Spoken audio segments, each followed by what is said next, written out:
Olá, aqui é o professor Edgar, dando continuidade ao treinamento em simulador virtual.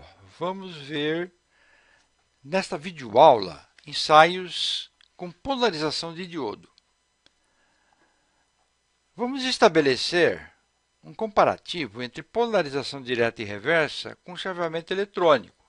E com isso nós vamos conseguir entender melhor conceitos de barreira de potencial. Para fazer esses ensaios, eu vou utilizar um recurso do Multisim, que é uma fonte de tensão contínua variável. Então, vamos ver como é que se faz para introduzir essa fonte na área de trabalho e como se configura. Antes, eu quero mostrar aqui para vocês um diagrama com polarização direta e reversa do diodo. Polarização direta significa tornar anodo mais positivo do que cátodo, ao contrário daqui, polarização reversa. O cátodo aqui está mais positivo do que o anodo, portanto, comporta-se como uma chave aberta. Aqui no caso, eu tenho a chave fechada na polarização direta e uma resistência de perda. Então, esse diagramazinho aqui no quadradinho representa o quê? Um diodo polarizado diretamente, mais um diodo real. Quando nós fazemos análise de diodos, geralmente utilizamos três aproximações. A primeira aproximação é o diodo ideal, onde não existe barreira de potencial, VD igual a zero. Segunda aproximação é VD 0,7 volts apenas para efeito de análise e de cálculos. E a terceira aproximação já é o diodo real, que leva em consideração RP ou RI ou RJ, perda, resistência interna ou resistência de junção, mais temperatura. Vamos ver como é que se introduz uma fonte de tensão contínua variável no Multisim. Essa opção aqui, Place Source, Signal Voltage Source, DC Interactive Voltage, e aqui tem o símbolo da minha fonte. Ok? Quando eu aproximo o mouse da fonte, do diagrama aqui do componente, me aparece uma barra de rolagem aqui. Permite que eu ajuste o valor da fonte. Neste caso aqui, ela está configurada para um valor máximo de 10 volts. É uma configuração típica da biblioteca do Multisim, que pode ser alterada e que nós vamos ver isso agora. Essa chave aqui, key, é o teclado. Eu uso o teclado, letra, ou posso usar número ou barra de espaço. Então vamos lá, dá um duplo clique, está aqui, ó. Letra, posso usar números ou a barra de espaço. E aqui, o valor máximo, eu quero ajustar para 50 volts para os ensaios que eu vou fazer nessa videoaula. Vamos lá.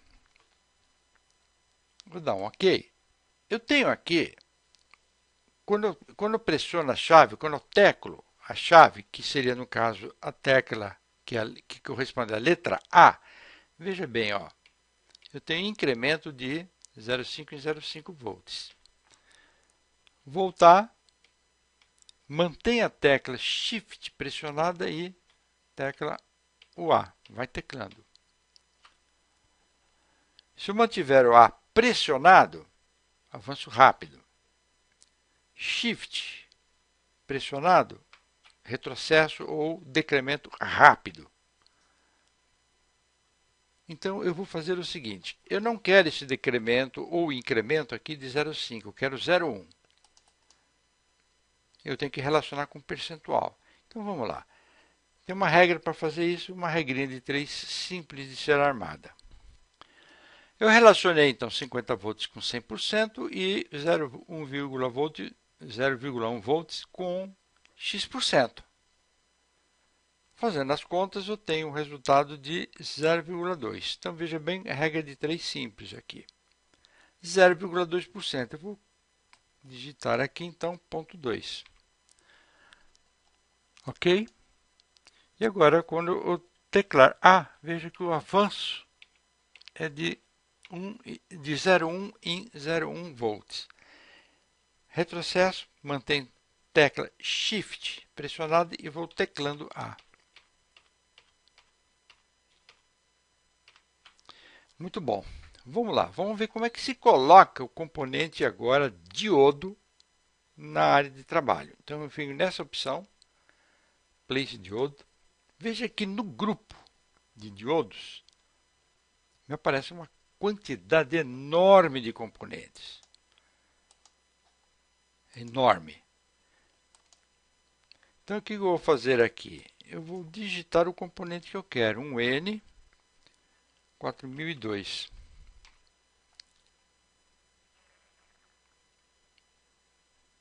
Então, ok. Está aqui.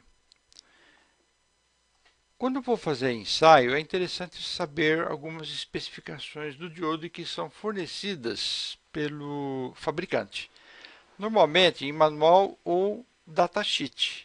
Eu vou mostrar aqui para vocês como é que funciona essas especificações. Eu peguei as mais importantes. Eu peguei esses dados mais importantes que vai servir para o meu projeto, o desenvolvimento dos meus ensaios. Veja bem, tensão reversa 100 volts. Significa o seguinte, quando esse diodo estiver polarizado reversamente, entre os terminais dele, eu posso ter no máximo 100 volts. Acima de 100 volts, eu posso danificar o componente. Corrente direta, ou seja, se eu tiver uma carga ligada ao circuito cuja corrente circula pelo diodo, essa corrente aqui é de 1 ampere.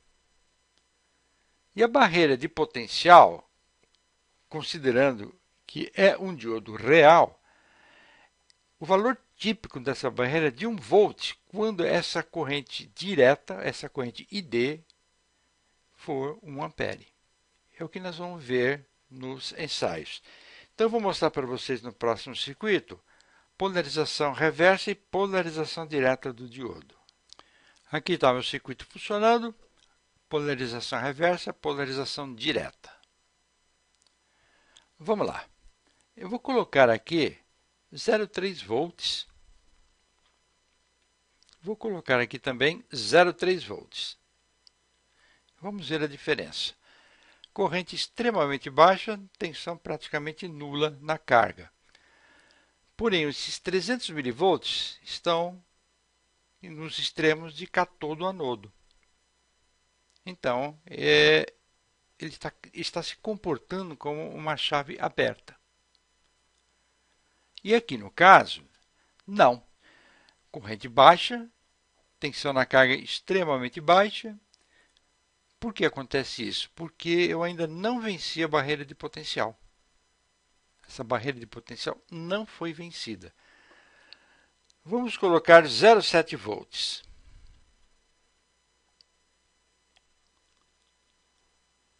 Aqui, 700 milivolts, entre cátodo e anodo, tensão extremamente baixa, corrente praticamente nula. E aqui já começa a haver um efeito da barreira de potencial. Então, eu tenho aqui 461 milivolts e aqui 238 milivolts. Corrente baixa. Mas veja que já está começando a haver um efeito da barreira de potencial. Vamos aqui aumentar para 1,5 volts e aqui também. Está aqui, 1,5 volts, extremos de cátodo-anodo. Corrente praticamente não existe. Tensão na carga praticamente nula. E aqui, barreira de potencial de 533 milivolts. E evidentemente que nesta carga aqui eu não vou ter o 1,5, sim uma diminuição em relação à barreira de potencial. Isso aqui está formando então um divisor de tensão. Veja que a corrente aqui é extremamente baixa. Vamos agora para a condição extrema, ou seja, vamos colocar 50 volts de polarização reversa e 50 volts de polarização direta. Olha o que acontece aqui. 50 volts nos extremos cátodo-anodo. Óbvio, né? Chave aberta. E aqui? Veja que a barreira de potencial subiu consideravelmente. E essa corrente aumentou. Carga que é 1 kΩ. Eu estou usando aqui uma parcela extremamente baixa do que o diodo pode me suportar em relação à corrente direta. O fabricante especifica 1 ampere. Estou usando aqui por volta de 50 miliamperes. Então, vou fazer o seguinte. Vamos ver se os dados que o fabricante forneceu são dados confiáveis. O que eu vou fazer aqui? Eu vou desligar aqui o simulador e vou alterar essa carga de tal forma que circule 1 ampere pelo diodo.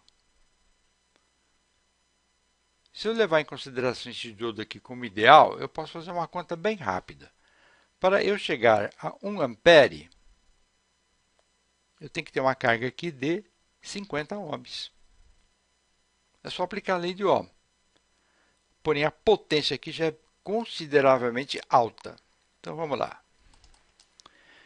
Eu já deixei alterado aqui a potência desse resistor, 50 watts. Fazendo as contas, 50 watts. E aqui, vou por 50 ohms.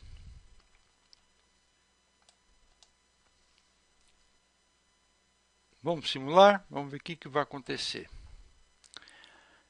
Olha aqui, ó, bem próximo de 1 volt.